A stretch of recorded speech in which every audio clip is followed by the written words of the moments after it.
ভগবান শ্রীকৃষ্ণের এই অপূর্ব গৃহস্থ জীবন দর্শন করার জন্য দেবর্ষী নারদের মনে বড় কৌতূহল জাগল। 1,61,080টি পুত্র, 16,108টি কন্যা, 16,108টি স্ত্রী, এতগুলা নিয়ে ভগবান কিভাবে সবাইকে নিয়ে আছেন, এই বৈভব দেখার জন্য তিনি রওনা হয়েছেন। যদিও দেবর্ষী নারদের উপরে অভিশাপ পাচ্ছিল, বোধহন কাল পর্যন্ত তিনি এক স্থানে থাকতে পারেন না, কিন্তু দ্বারকায় আসলে তিনি অনেক সময় থাকতে পারতেন, তিনাকে ওই দক্ষের অভিশাপের প্রভাব ফেলতে পারত না। কিন্তু খালি হাতে কখনো ভগবত দর্শন করতে যেতে নাই, সঙ্গে হাতে করে কিছু নিয়ে যেতে হয়। দেবর্ষী নারদ ভাবলেন, তাহলে আমি কি নিয়ে যাব? ভাবতে ভাবতে আসছেন, স্বর্গেতে পৌঁছে গেছেন। স্বর্গেতে পারিজাত বৃক্ষ আছে, যেটা সমুদ্র মন্থনের সময় উঠেছিলেন। সেই বৃক্ষে খুব সুন্দর ফুল ধরেছে, প্রচুর পরিমাণে ফুল ধরেছে। ওখান থেকে একটা ফুল তুলে নিয়ে এসে গেছেন, এসে উপস্থিত হয়েছেন দ্বারকায় ভগবান রুক্মিণীর গৃহে, সব থেকে বড় রানীর গৃহে এসে উপস্থিত হয়েছেন।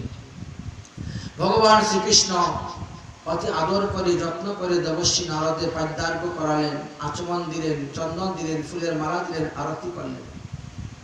দেবর্ষী নারদ বলছে, প্রভু এ কি করছেন? আপনি হলেন স্বয়ং ভগবান, আর আমি আপনার ভক্ত, আপনি আমার পা ধোয়াচ্ছেন স্বহস্তে, পা মুছিয়ে দিচ্ছেন, পা মর্দন করে টিপে দিচ্ছেন, এগুলো তো উচিত না। আমার তো বড় কোঠাই হবে না, মহাপাপ হবে। চুপচাপ বসে থাকাও, চিন্তা করি না। আমি যদি না করি তাহলে জগতের মানুষে কেউ করবে না। আপনি আচরি ধর্ম জীবেরে শিখায়, আপনি না আচরিরে শিখানো যায়। আজকে যদি আমি সাধুগুরু বৈষ্ণবের চরণ না ধোয়াই, পা না ধোয়াই, আচরণ না দিই, মালা যত্ন না দিই, তিলক না করাই, সম্মান না দিই, তাহলে পৃথিবীর কেউ করবে না। তারা তো বুঝে না যে সাধু যে আমার কত প্রিয়। ভক্ত মোর, মাতা পিতা, বন্ধু পুত্র ভাই, এই কথাটা বুঝবো কেন? হয়ে গেল, খুব আদর যত্ন করে বসালেন। দেবর্ষী নারদ বলছে, প্রভু বৈকুণ্ঠ থেকে আসার সময় স্বর্গ হয়ে আসছিলাম, আপনার জন্য একটা পুষ্প এনেছি, পারিজাত বৃক্ষের পুষ্প।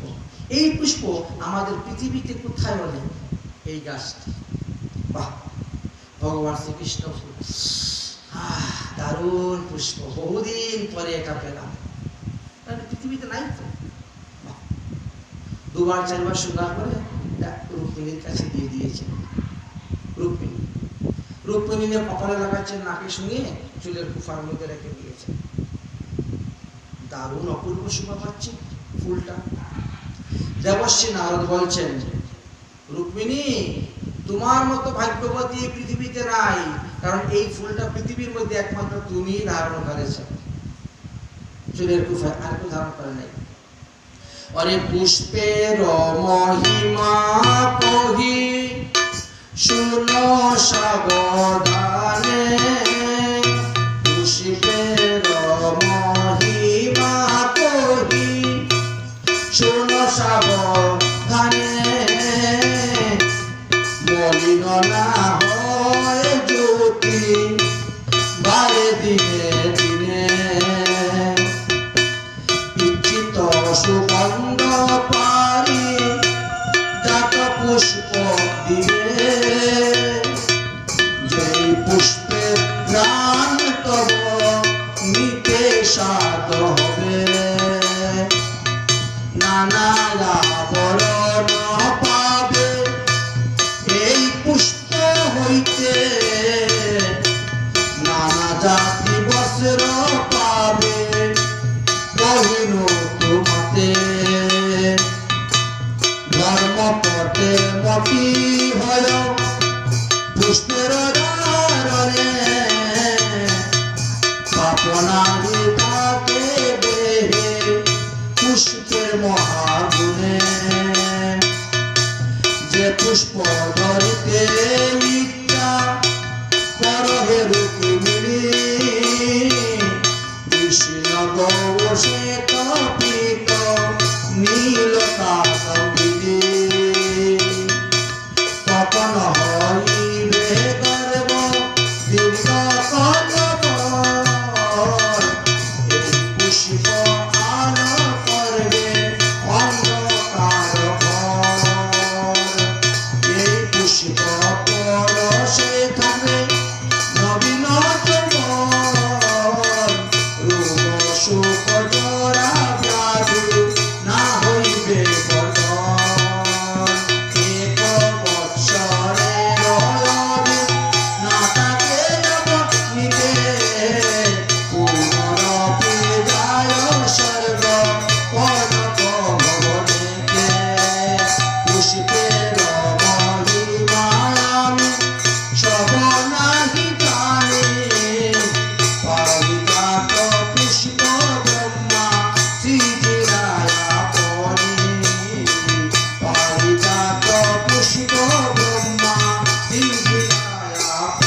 পুষ্পের মহিমা সর্বনাশ। সেখানে ছিলেন সত্যভামার দুইজন দাসী। সত্যভামার দাসী যখন শুনলো ফুলের একটা মহিমা, তারা চুপচাপ সেখান থেকে চলে এসেছে সত্যভামার কাছে। অব সত্যভামা, কৃষ্ণ শুধু খালি মুখে মুখেই বলেন তোমাকে ভালোবাসেন, বাস্তবে কৃষ্ণ তোমাকে ভালোবাসেন না। কৃষ্ণ ভালোবাসেন রুক্মিণীকে। যদি তোমাকেই ভালোবাসতেন তাহলে দেবশ্রী নারদের দেওয়া সেই পারিজাত পুষ্পটা তোমাকেই দিতেন, কিন্তু তিনি তোমাকে না দিয়ে এটা রুক্মিণীকে দিয়ে দিয়েছেন। ফুলের এই ঘটনা সব বলে দিলেন। এই ফুলটা কখনো মলিন হয় না, দিন দিন জ্যোতি বাড়ে। যেই ফুলের গন্ধ নেওয়ার ইচ্ছা হবে তুমি সেই ফুলেরই গন্ধ তুমি নিতে পারবে। যেই রকম বস্ত্রের রং পরিবর্তন করতে চাও, একই কাপড় পরা কিন্তু কাপড়ের রং পৃথক পৃথক হয়ে যাবে, আলাদা হয়ে যাবে। ধর্মপথে মতি থাকবে, কোন রোগ সুখ ব্যাধি হবে না, ক্ষুধা পিপাসা লাগবে না, যৌবন অটল অক্ষয় অমর হয়ে থাকবে। এমন এমন গুণ এই পুষ্পের গো। আর সেই পুষ্পটা কৃষ্ণ তোমাকে দিল না, তোমাকে না দিয়ে তিনি দিলেন। অতএব আমার তো মনে হয় এই কৃষ্ণ শুধু খালি মুখে মুখে তোমাকে বলেন ভালোবাসেন, বাস্তবে তোমাকে তিনি ভালোবাসেন না, ভালোবাসেন রুক্মিণীকে। এই কথা শ্রবণ করে সত্যভামার মনে বড় দুঃখ আসলো। তিনি সমস্ত অলঙ্কার গুলা খুলে রেখে দিয়ে একটা কালো কাপড় পরে কূপ ভবনে গিয়ে বসে কান্না করতে শুরু করেছে। কৃষ্ণ আমার সঙ্গে কপটতা করেছে, সবসময় বলে আমাকে ভালোবাসে, কিন্তু মিথ্যে কথা, রুক্মিণীকে ভালোবাসে। রাজভবনে উপস্থিত হয়েছে এক দাসী। মহারাজ কি জয় হোক। সত্যভামা কূপ ভবনে প্রবেশ করে কান্না করতেছে। উগ্রেশে বললেন কি ব্যাপার, কেন হবে? কৃষ্ণ যাও তো গিয়ে দেখো। কৃষ্ণ এসেছেন, বুঝতে পেরেছেন মান করেছে সত্যভামা। মান ভাঙাতে গেলে তার কাছে যেতে হয়, তো তাই কৃষ্ণ কাছে গিয়েছে। সত্যভামার পিঠের মধ্যে হাত বুলিয়ে বলছেন, ওগো প্রিয়তমা, তোমার কি হয়েছে? তুমি কাঁদছো কেন? পিঠ সরিয়ে নিচ্ছে সত্যভামা। খবরদার, তুমি আমাকে ছুবে না, কপট কোথাকার। আমি কি তোমার প্রিয়তমা? তোমার প্রিয়তমা তো রুক্মিণী। যাও তার কাছে যাও, আমার কাছে কেন এসেছো? কপট কোথাকার, যার বাহির কালো তার ভিতর কালো। কৃষ্ণ বলছেন কি ব্যাপার, তুমি এইভাবে রেগে গেলে কেন? আমাকে গালি দিচ্ছ কেন? গালি দিব না, তুমি শুধু মুখে মুখেই বলো যে সত্যভামা আমি তোমাকে সব থেকে বেশি ভালোবাসি, সব থেকে বেশি ভালোবাসি, কিন্তু প্রমাণটা আজকে হাতে নাতে ধরা পড়ে। যদি তুমি আমাকে সব থেকে বেশি ভালোবাসতে তাহলে দেবশ্রী নারদের দেওয়া পারিজাত বৃক্ষটা তুমি আমাকেই তো দিতে, পুষ্পটা, কিন্তু আমাকে না দিয়ে তুমি দিলে রুক্মিণীকে। কৃষ্ণ বলছে তখন আমি রুক্মিণীর গৃহে ছিলাম, আর এই সময় এসেছে নারদ, এখন আমাকে ওনার সামনে দিয়েছে, মানে কি করবো আমি? ফুলটা সব নষ্টের মূল হলো নারদ, দেবশ্রী নারদ। আজ্ঞে হ্যাঁ, তুমি একটা ফুল এনে আমার সংসারের মধ্যে কত বড় ঝগড়া লাগিয়ে দিয়েছে বলো তো, সংসার কত বড় অশান্তি। বাবা ফুল যখন আনবি তো বেশি করে নিয়ে আয়।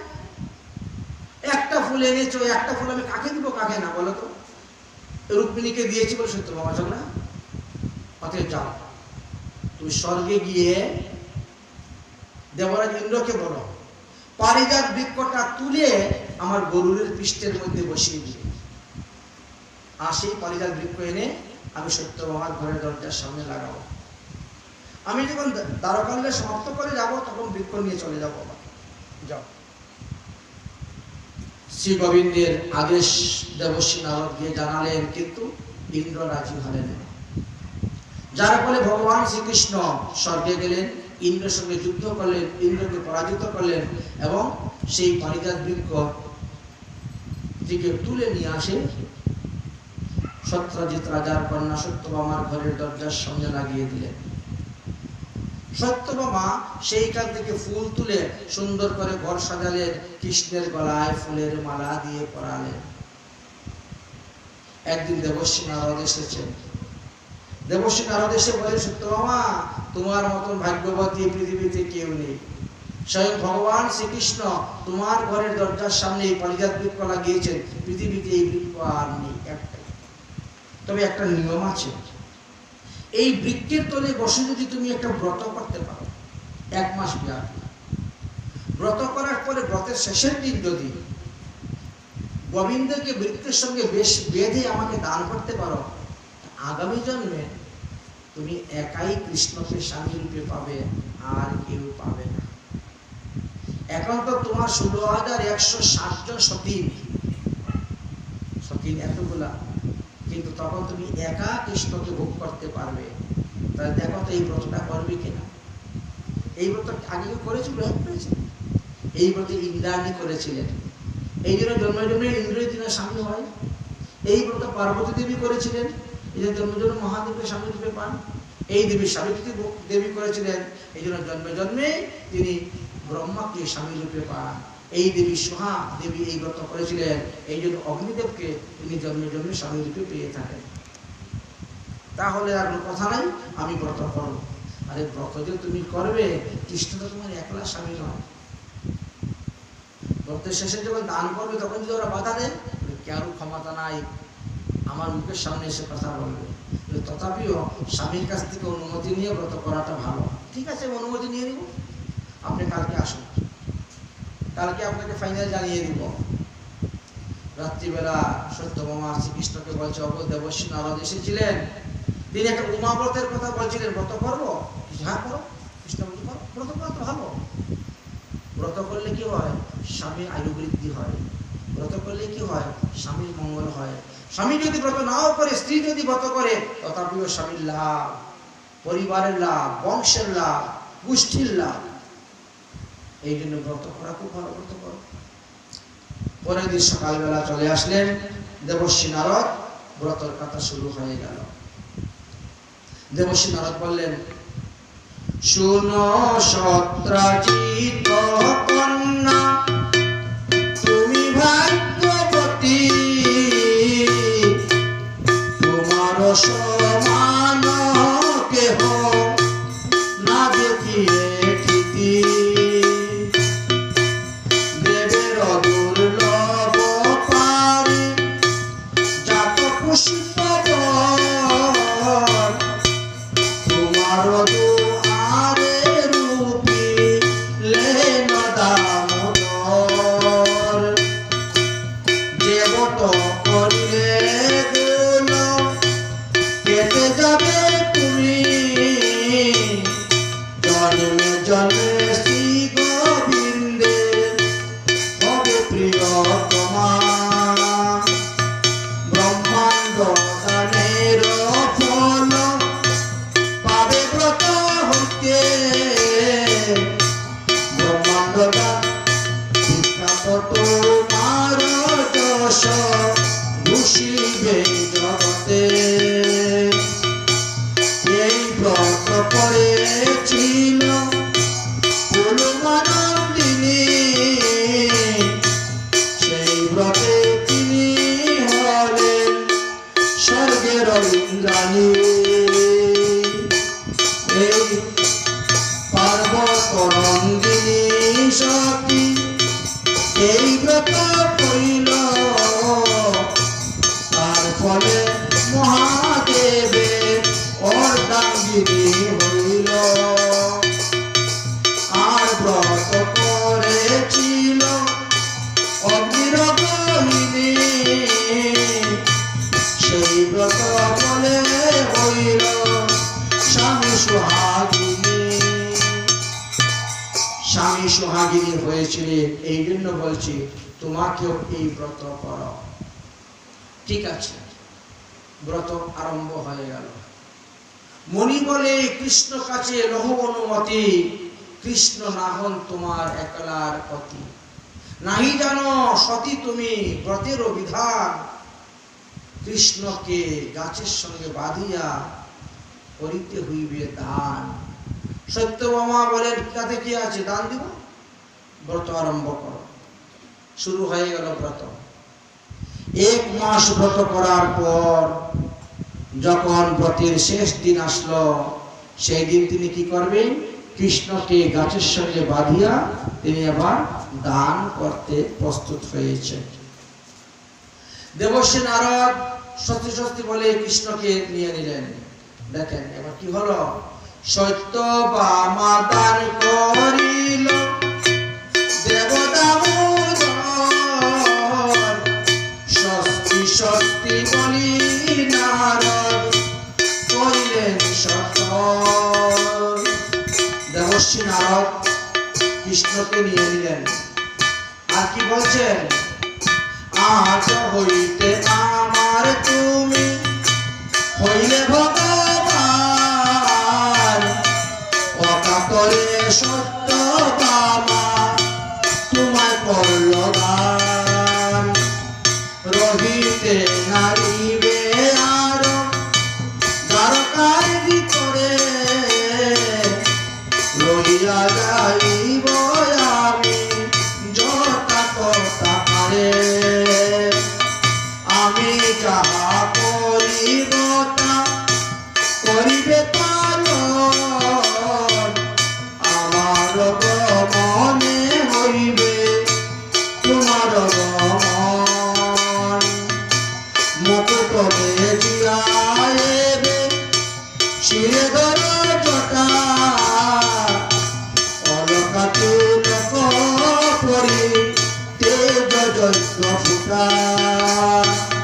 কনকে হার তুমি তেজবন মালি, গীত পুষ্প তেজি ধর কাঁধে ভিক্ষার ঝুলি। গীত পুষ্প দিয়া ধর কাঁধে ভিক্ষার ঝুলি।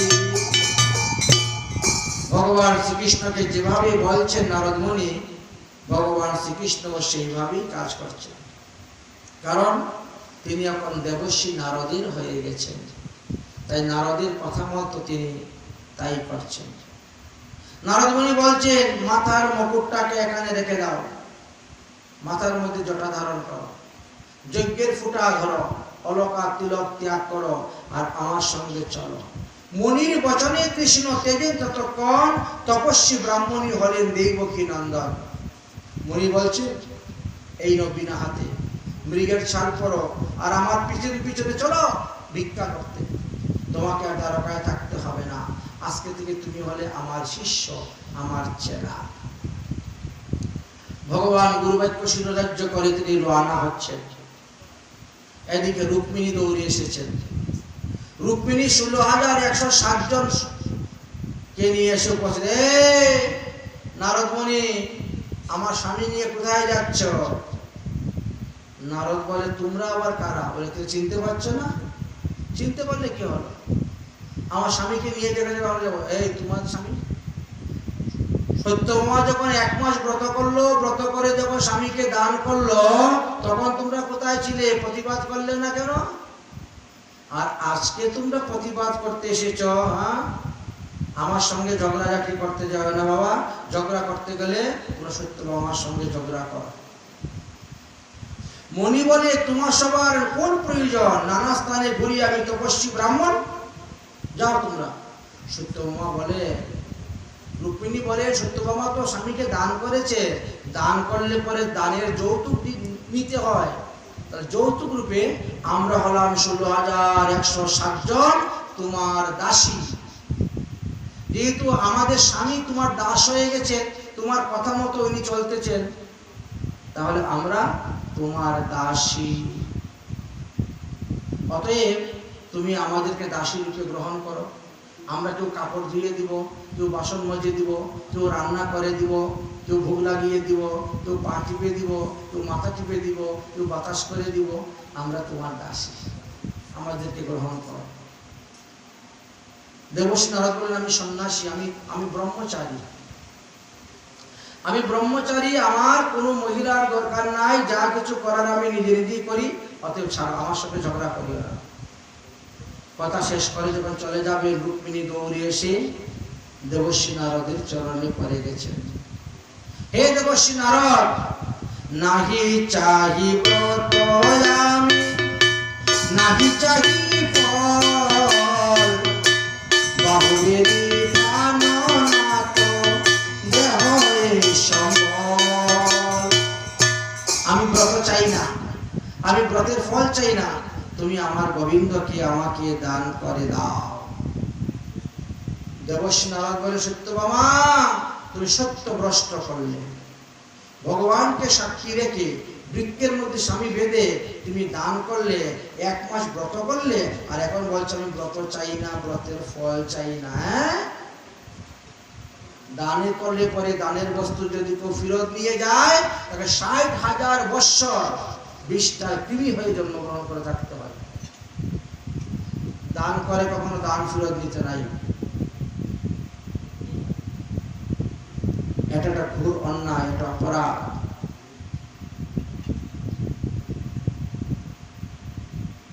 আমরা ব্রত চাই না, আমরা তোমার কথার অর্থ বুঝি নাই, আর ব্রত করে নিয়েছি। তুমি যে বললে ইন্দ্রাণী এই ব্রত করে ইন্দ্রকে স্বামী রূপে পেয়েছে, পার্বতী এই ব্রত করে মহাদেবকে স্বামী রূপে পেয়েছে, সাবিত্রী ব্রত করে জন্মে জন্মে ব্রহ্মাকে স্বামী রূপে পান, সুহা অগ্নিদেবকে পান। তারা যদি ব্রত করে গাছের সঙ্গে গোবিন্দ তাদের স্বামীকে বেঁধে তারা স্বামী ফেরত পেয়েছে, তো আমি কেন গাছের সঙ্গে বেঁধে স্বামীকে দান করে স্বামী ফেরত পাবো না? দেবর্ষী নারদ বললেন, ওটা তো আমার মর্জি, আমি যেটাকে গ্রহণ করব সেটা আমার ইচ্ছা, যেটা দান করবো এটা আমার ইচ্ছা। দেখো, অগ্নিদেবের 7টা জিহ্বা, কখন কোন জিহ্বার আগুন কোন দিকে বেরোবে বলা যায় না। এই ভয়ে আমি এই অগ্নিদেবকে আমি গ্রহণ করি নাই। ও দান করেছিল কিন্তু তার স্বামীটাকে ফেরত দিয়ে দিয়েছি। সাবিত্রী দেবী ব্রহ্মাকে দান করেছিলেন, কিন্তু ব্রহ্মার তো মুখ 4টা, আমি 1 মুখের আহার সংগ্রহ করতে পারি না, 4 মুখের আহার তাকে সংগ্রহ করব, এই জন্য তার স্বামী তাকে দান করে দিয়েছিলাম। মহাদেব বাম ধুতরা গায়ে শ্মশানে মশানে ঘুরে বেড়ায়, অপবিত্র বস্তু হাড়ের মালা গলার মধ্যে রাখে। তাহলে আমি পবিত্র মানুষ, একে সঙ্গে করে কি করবো? পবিত্র মানুষ কখনো অপবিত্র মানুষকে সঙ্গে রাখে না। এই যে যাও তোমার স্বামী তুমি নিয়ে যাও। ইন্দ্রাণী, হ্যাঁ, দেবরাজ ইন্দ্র ঐরাবত হাতি ছাড়া চলতে পারে না। আমি সাধু মানুষ, বন জঙ্গলে ঘুরে বেড়াই, ঐরাবত হাতি কি সব জায়গায় যেতে পারবে? ওর কান্দে আমার জিনিস দিতে তো না খেয়ে মরতে হবে, এই জন্য দিয়ে দিয়েছি। কিন্তু তোমার স্বামী তো সর্বগুণে গুণী, এই জন্য তোমার স্বামীকে আমি নিয়ে যাব বলে রওনা হয়ে গেছে। সত্যভামা চরণে পড়ে কাঁদতে শুরু করেছেন, হে দেবর্ষী নারদ, যদি কোনো উপায় তাকে বলো। উপায় একটা আছে, একদিকে কৃষ্ণকে বসাও, দাড়িপাল্লা নিয়ে আসো, আরেকদিকে যত সুবর্ণ আছে দাও। কৃষ্ণের সমান ওজন করিয়া স্বর্ণ দান যদি করতে পারো, তাহলে তোমরা কৃষ্ণকে নিতে পারবে। একদিকে কৃষ্ণকে বসালেন, আরেকদিকে স্বর্ণ দিতে শুরু করলেন। দ্বারকার সমস্ত স্বর্ণ দেওয়ার সঙ্গেও সত্ত্বেও কৃষ্ণের সমান ওজন হলো না, কারণ কৃষ্ণ তখন বিশ্বাম্বর মূর্তি ধারণ হয়ে বসে আছে। দেবর্ষী নারদ বলে, সত্যভামা তোমরা পারলে না কৃষ্ণের সমান সুবর্ণ দিতে, অতএব আমি কৃষ্ণকে নিয়ে চলে যাচ্ছি। এমন সময় উদ্ধব মহাশয় এসে উপস্থিত হয়েছেন। উদ্ধব মহাশয় বললেন, তোমরা জানো না শ্রী গোবিন্দ বারবার বলছেন, আমি হইতে আমার নাম বড় ভার, আমি হইতে আমার নাম বড়। অতএব তোমরা একটি কাগজের মধ্যে কৃষ্ণ নাম লিখো, লিখে এই পাল্লার মধ্যে দাও, ধনরত্ন সব ফেলে দাও। ধনরত্ন ফেলে দিলেন, দিয়ে এই নাম দিলেন, নামটাই ভারী হয়ে গেল, ভগবান উপরে উঠে গেলেন। তাতে প্রমাণিত করলেন যে নাম বিগ্রহ স্বরূপ, 3 এক রূপ, 3 ভেদ নাই, 3 চিতানন্দ স্বরূপ। এই তো হরিনামকে নিয়েই দেবর্ষী নারদ চলে গেলেন, এবং দেবর্ষী নারদ এই কলিযুগে শ্রীবাস পণ্ডিত রূপে জন্মগ্রহণ করলেন। আর শ্রীকৃষ্ণ মহাপ্রভু জন্মগ্রহণ করে শ্রীবাস পণ্ডিত গৃহ থেকে এই হরিনাম আমাদেরকে বিতরণ করে দিলেন। এই স্থানে আমরা পারিজাত পুষ্পের মহিমার কথা বিশ্রাম দিলাম।